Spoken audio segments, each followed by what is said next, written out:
magaling. Today, Teacher's Day. Diba? What does it mean to be a teacher? You are the ones that craft and mold the minds of our future, ng ating mga kabataan. Kadalasan sinasabi natin ang pag-asa ng ating bayan ay nasa bata. Kayo ang may hawak ng susing yon. No? And I believe, buo ang tiwala ko sa mga guro ng Tarlac na dedicated kayong teachers.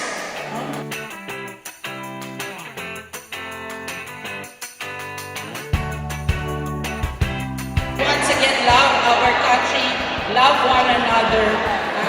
Mabuhay po ang ating mga guro. Buong puso po ako nagpapasalamat sa inyong dedikasyon sa ating bayan, sa ating lungsod at sa ating probinsya. Mabuhay po kayo!